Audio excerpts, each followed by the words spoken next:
ETV YouTube ఛానల్స్లో మీ వ్యాపార ప్రకటనల కోసం ఈ నంబర్కి కాల్ చేయండి.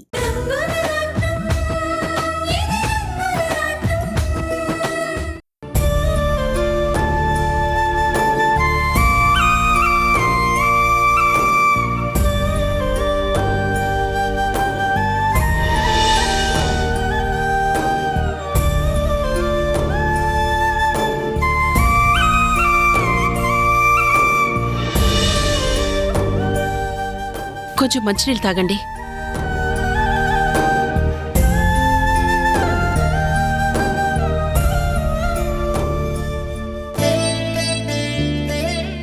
చాలు పూర్ణ.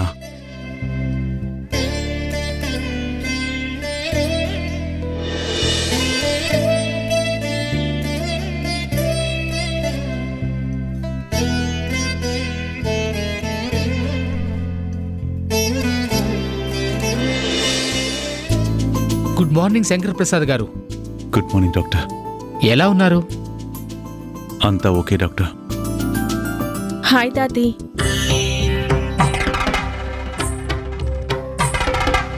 హాయ్ అమ్మా. డాక్టర్, మా తాతయ్యకి ఎలా ఉంది? పర్ఫెక్ట్లీ ఆల్ రైట్ అమ్మా. ఇప్పటికే మా తాతయ్య హాస్పిటల్కి వచ్చి 1 వీక్ అయ్యింది. మరి ఇంటికెప్పుడు పంపిస్తారు డాక్టర్? ఈ రోజే డిశ్చార్జ్ చేస్తున్నాం. ఆ విషయం చెప్పడానికి వచ్చాను. Thank you doctor. చూడండి శంకర్ ప్రసాద్ గారు, మీరు చాలా హెల్దీగా ఉండే మనిషి. హెల్త్ ప్రికాషన్స్ కూడా చాలా కరెక్ట్గా తీసుకుంటారు. అలాంటి మీకు స్ట్రోక్ ఎందుకు వచ్చిందో తెలుసా? మా తలరాత బాలేనప్పుడు అలాగే వస్తుంది. లేదమ్మా, ఏదో విషయంలో తను ఎక్కువగా టెన్షన్ పడుతున్నారు.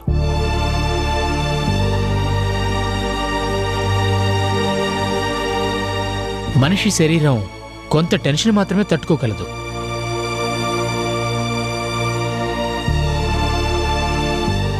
దానికి మించి ఎక్కువగా ఆలోచించినా, భయపడినా ఇలా హెల్త్ మీద చూపిస్తుంది.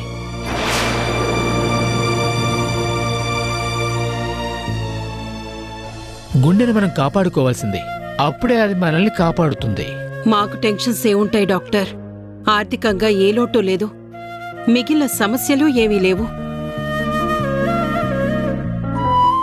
ఆయన టెన్షన్ పడ్డారు అంటానికి కూడా ఆస్కారం లేదు. నిజాన్ని మనం దాచవలసిన అవసరం లేదమ్మా. శరీరం చెప్పేస్తుంది. శంకర్ ప్రసాద్ గారు బయటికి చెప్పుకోలేని టెన్షన్ ఏదో ఫీల్ అవుతున్నారు. ఒక డాక్టర్గా ఆ ఆలోచన మానుకోమని సజెషన్ ఇస్తున్నాను.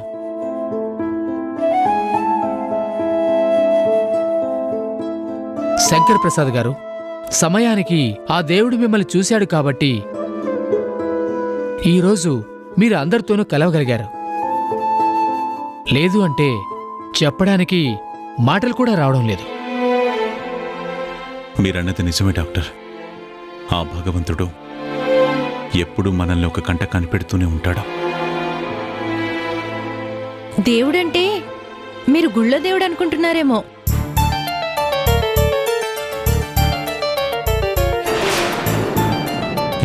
ఏంటమ్మా? దేవుడనే వ్యక్తి మిమ్మల్ని హాస్పిటల్కి తీసుకొచ్చారు. అదే ఆవిడ చెప్తున్నారు. ఆయన ఎవరు డాక్టర్? ఆయనెవరు మాకు తెలీదు, కానీ మీ విషయంలో మాత్రం చాలా టెన్షన్ పడ్డారు.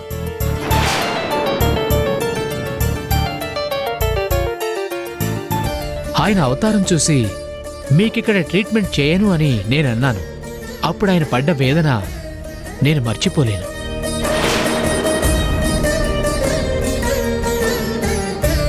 ముందు మీకు ఆయనేదో బాగా కావలసిన వ్యక్తి అనుకున్నాను, కానీ తర్వాత తెలిసింది ఆయనకి మీకు ఏ సంబంధం లేదని.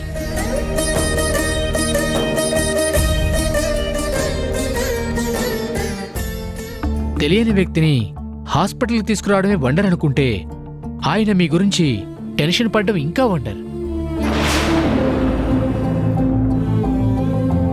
ఎనీహౌ, మీరు మాత్రం కేర్ఫుల్గా ఉండండి.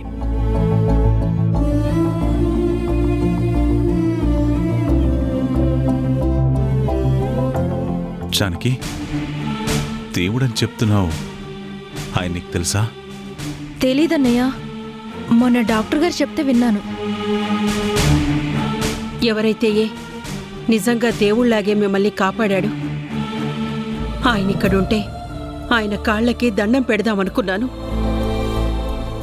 కానీ వెళ్ళిపోయారు.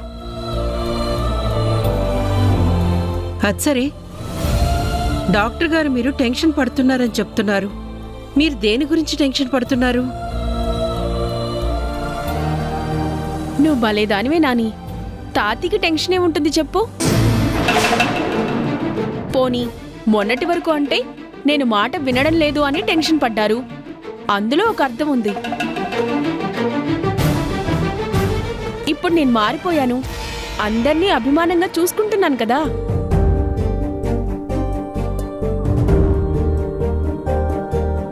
నేను మారిపోలేదు, మారిపోయినట్టు నటిస్తున్నాను అంతే. ఇంకా తాతయ్యకి టెన్షనే ఉంటుంది చెప్పు. అదేంటండి, అదంత ప్రేమగా చెప్తుంటే అలా నవ్వుతున్నారు? ఏముంది పూర్ణ, బయటికంతా బాగానే కనపడుతుంది. ఏ మనిషి లోపల ఏముందో ఎలా తెలుస్తుంది?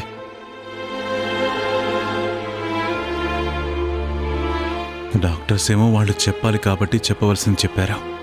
అంటే మీరు చెప్పకుండా తెలివిగా తప్పించుకుంటున్నారు. సంతోషించాం కానీ ఎలాంటి ఆలోచనలు పెట్టుకోకండి. వదినా, నువ్వు సమంత ఇంటికి వెళ్ళండి. ఎలాగూ ఆయన్ని డిశ్చార్జ్ చేస్తాను అంటున్నారు కదా, ఆయన్ని నేను తీసుకొస్తాను. మీరు ఇంటి దగ్గర ఏర్పాట్లు చూడండి. సరే వదినా. తాతి, నువ్వు త్వరగా వచ్చేయ్. నువ్వు ఇంట్లో లేకపోయేసరికి నాకు చాలా బోరింగ్గా ఉంది.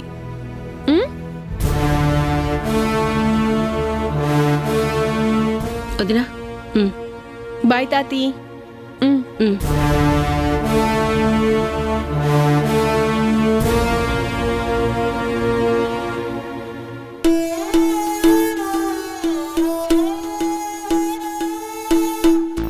నర్సింగ్, మమ్మల్ని ఇంటి దగ్గర దించేసి మళ్ళీ నువ్వు ఇక్కడికి రా. తాతిని డిశ్చార్జ్ చేస్తున్నారు. అలాగేనమ్మా. సమంత నువ్వు ఇక్కడే ఉండు, నేను ఇప్పుడే వస్తాను. ఎక్కడికమ్మమ్మా? గుడి నుంచి కుంకుమ తీసుకొచ్చాను. అన్నయ్యకి బొట్టు పెట్టమని చెప్పడం మర్చిపోయాను. ఇప్పుడే వచ్చేస్తాను. ఏంటమ్మమ్మా, ఆ బొట్టు పెడితే తాతకి తగ్గిపోతుందా? మా నమ్మకం మాది కదా. నువ్వు ఇక్కడే కూర్చో, నేను ఇప్పుడే వచ్చేస్తాను. సరే అమ్మమ్మా, త్వరగా రా.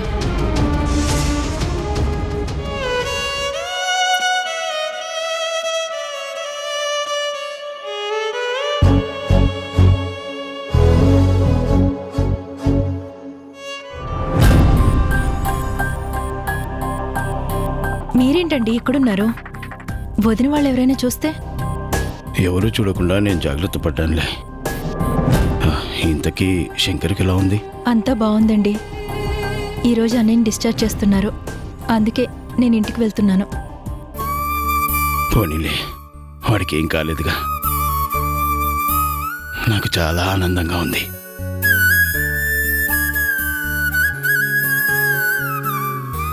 అవును, ఆ పాప సమంతయేనా? అవునండి. మీరిదే కదా చూడ్డం.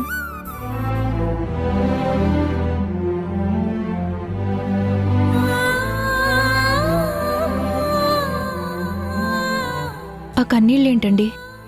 ఇవి కన్నీళ్లు కావు, ఆనంద బాష్పాలు.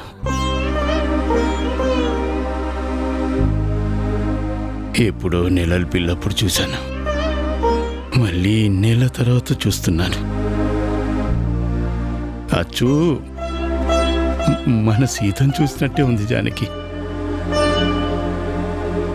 సమంత ఇలా ఉందంటే వర్ష ఎలా ఉందో. సరేనండి, నేను ఇక్కడ ఎక్కువసేపు ఉంటే సమంతకి అనుమానం వస్తుంది. వెళ్ళొస్తానండి. అలాగే జానకి, శంకర్ని జాగ్రత్తగా చూసుకో. అది నేను చూసుకుంటాను, మీరు జాగ్రత్తగా ఉండండి. నాకేం కాదులే, నువ్వు వెళ్ళు. సరేనండి. వెళ్ళు.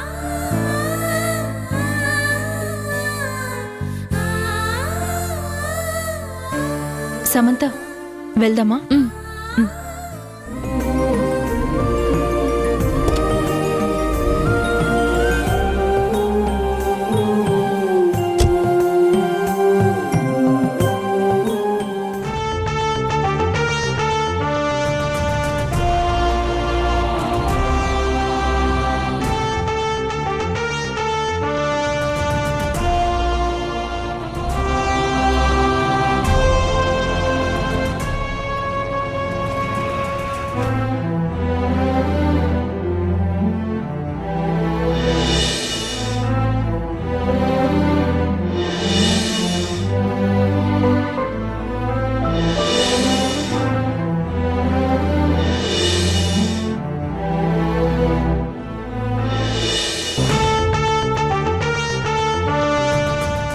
ఇదిగో ఈసారి మిమ్మల్ని అందరినీ పిలిపించమన్నారు.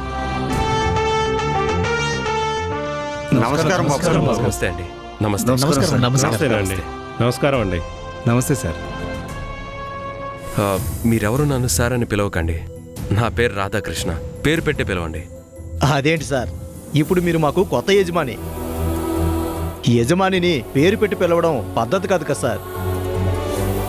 లేదండి, మీకు నాకు మనందరికీ యజమాని ఆ భూపతి గారు. ఆయన ఎంతో పెద్ద మనసుతో నన్ను నమ్మి ఈ ఫ్యాక్టరీ నాకు అప్పగించారు. ఈ ఫ్యాక్టరీ గురించి నాకన్నా మీ అందరికీ ఎక్కువగా తెలుసు. కొన్ని సంవత్సరాలుగా మీరందరూ ఇదే ఫ్యాక్టరీని నమ్ముకొని బ్రతుకుతున్నారు. కార్మికులుంటేనే యజమానుంటారు, కానీ యజమానుంటే కార్మికులుండరు. శ్రమ మీది, కృషి మీది. ఒక ఫ్యాక్టరీ నిరంతరం నడవాలంటే అది కార్మికుల వల్లే అవుతుంది. ఇక నుంచి మీతో నేను కార్మికుణ్ణే. మనందరం కలిసి పనిచేద్దాం. ఇన్నాళ్ళు అందరికీ అన్నం పెట్టిన ఫ్యాక్టరీని మళ్ళీ డెవలప్ చేద్దాం.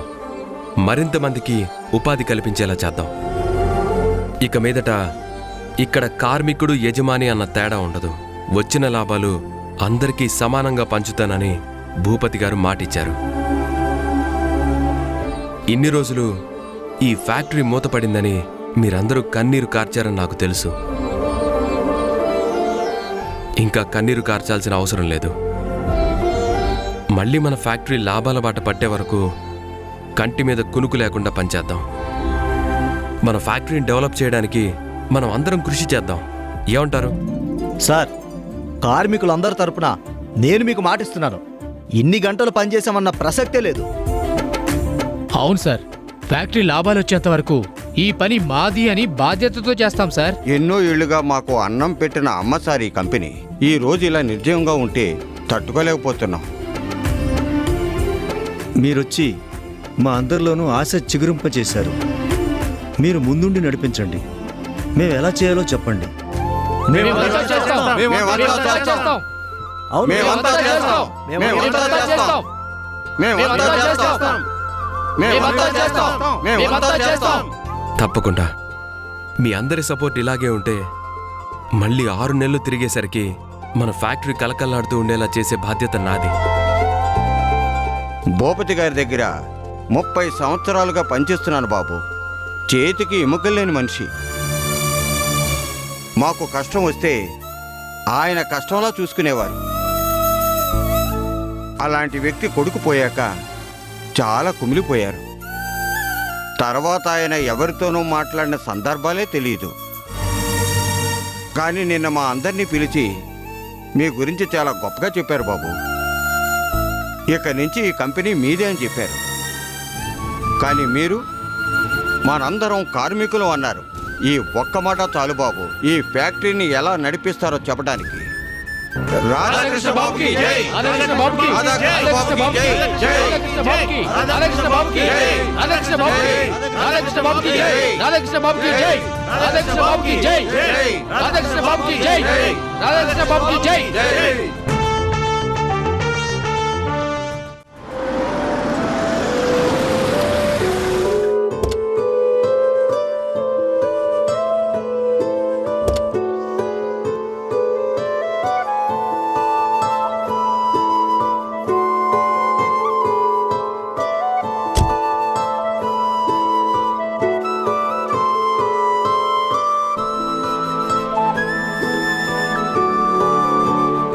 అమ్మమ్మ, తాతీ నాని వచ్చేశారు.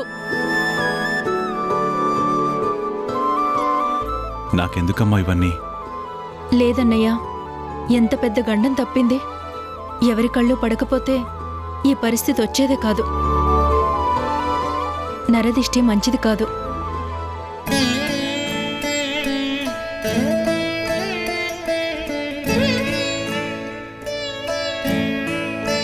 లోపలికి వెళ్ళండి. పదండి.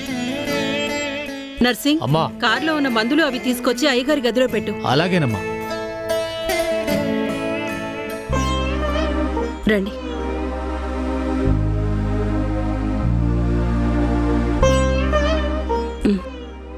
కూర్చోండి.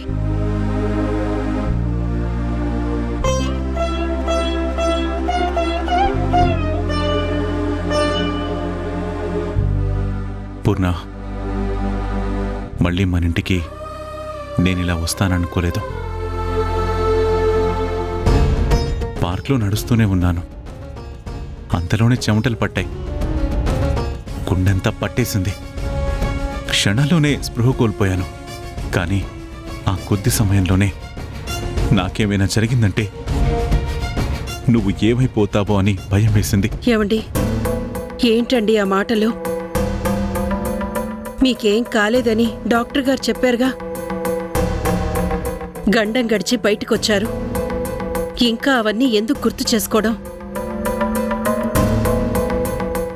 అవునన్నయ్య, మీకు కష్టం వచ్చిన ప్రతిసారి ఆ దేవుడు మిమ్మల్ని కాపాడుకుంటూనే ఉన్నారు. ఆయన ఉన్నంత వరకు మీకేమీ కాదన్నయ్య. నువ్వు చెప్పింది నిజమేనమ్మా. ఒకప్పుడు నాకు కష్టం వచ్చినప్పుడల్లా నా సూర్యం నన్ను దేవుళ్ళ కాపాడుకున్నాడు. ఇప్పుడు కూడా ఎవరో దేవుడనే మనిషి నన్ను కాపాడాడు అని డాక్టర్లు చెప్తున్నారు.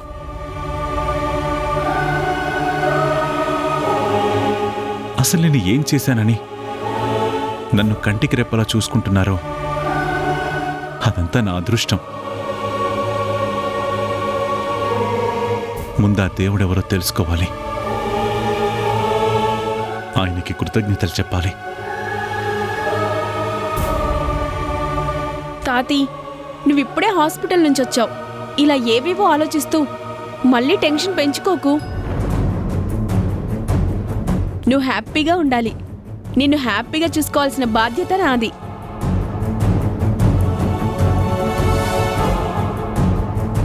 అయినా ఆ ముసలి వాళ్ళ పర్మిషన్ నాకెందుకు? నా ప్రేమ విషయంలో మా తాతయ్యే కాదు, ఆ దేవుడు అడ్డు చెప్పినా వంశీని వదులుకునే ప్రసక్తే లేదు. నేనున్నానుగా తాతయ్య. నేనుండగా నీకు ఏమీ కాదు. చిన్న పనుంది, నేనిప్పుడే వస్తాను.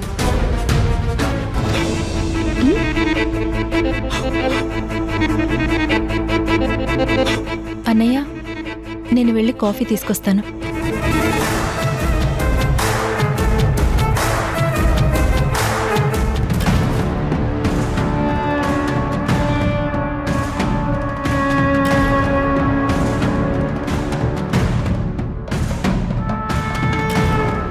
ఏంటండి వాళ్ళ ఫోటోలు చూస్తున్నారు? ఏం లేదు పూర్ణ. ఇంకా ఎందుకండి నా దగ్గర నిజాన్ని దాస్తున్నారు? మీరు ఏ విషయం గురించి ఆలోచిస్తున్నారో, మీరు దేని గురించి భయపడుతున్నారో నాకు తెలుసు. ఏంటి పూర్ణ నువ్వనేది? అవునండి, మీతో జీవితాన్ని పంచుకున్నాను. మీరేంటో నేను అర్థం చేసుకోలేనా? మీరు దేనికి టెన్షన్ పడుతున్నారో చెప్పేవారు. కానీ ఈ విషయం నా దగ్గర దాచారు అన్నప్పుడే నాకు అర్థమైపోయింది. అంటే పూర్ణ, అది నన్ను మాట్లాడివ్వండి. మనకి ఆర్థికంగా ఎలాంటి సమస్య లేదు. కూర్చొని తిన్నా తరగనంత ఆస్తుంది. సిద్ధు, స్వప్న అమెరికాలో ఆనందంగానే ఉన్నారు. రఘు, సీత మనకి దూరం అయ్యారు అన్న బాధ మనసులో ఉన్నా వాళ్ల పిల్లల్ని చూసుకుంటూ ప్రశాంతంగా ఉన్నాం. ఇలాంటి పరిస్థితిలో మీకు హార్ట్అటాక్ వచ్చేలా ఆలోచిస్తున్నది మీ మనవరాలి గురించే కదా? మీరు భయపడుతున్నది మీ మనవరాలి గురించే కాదంటారా? నీకెలా తెలుసు? ఎందుకు తెలీదండి? భర్త మనసు అర్థం చేసుకోలేకపోతే నేను భార్యనెలా అవుతాను? హాస్పిటల్లో డాక్టర్ చెప్పినప్పుడే నాకు అనుమానం వచ్చింది. తర్వాత విషయం ఏంటో నాకు పూర్తిగా అర్థమైంది. అక్కడ మాట్లాడడం కరెక్ట్ కాదని నేను మాట్లాడలేదు. జరిగేదేది మన చేతిలో లేనప్పుడు దాని గురించే ఆలోచించి వంటికి తెచ్చుకుంటే ఏం ప్రయోజనం? అది కాదు పూర్ణ, నేను ఆ సంగతిని ఎలా తట్టుకోగలను? నీతో ఎలా పంచుకోగలను? అందుకే చెప్తున్నాను, వర్ష దూరం అయింది అన్న బాధ మీకే కాదు, నాకు ఉంది. కానీ ఏం చేస్తాం, అది అన్నయ్య దగ్గర ప్రశాంతంగా పెరుగుతుంది అని సరిపెట్టుకోవాలి.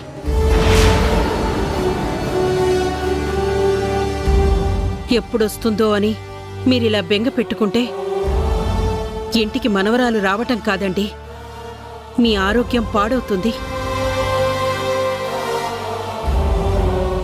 ఆయనెవరో దేవుడు నిజంగా దేవుళ్లా కాపాడాడు కాబట్టి నా పసుపు కుంకాలు ఇంకా నిలబడ్డాయి. లేకపోతే నువ్వు చెప్పింది నిజమే పూర్ణ. నా భయం అంతా నా మనవరాలి గురించే. కానీ ఏం చేస్తాం?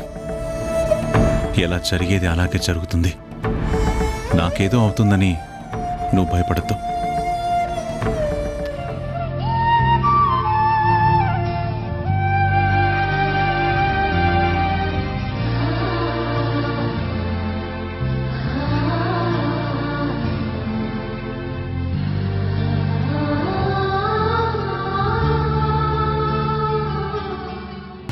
నువ్వు అమ్మా ఆ బంగళాకి వెళ్ళండి.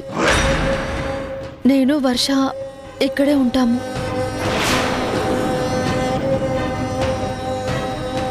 అమ్మా రాణి, మా ఇద్దరిని వెళ్ళమంటున్నావు? కష్టాల్లోనే బతికాను, కష్టపడుతూనే బతుకుతాను. నేను ఇక్కడే ఉంటాను. ఈటీవీ విన్ యాప్ రోజుకి కేవలం రూపాయి మాత్రమే. ఇప్పుడే ఈటీవీ విన్ యాప్ డౌన్లోడ్ చేసి సబ్స్క్రైబ్ చేయండి.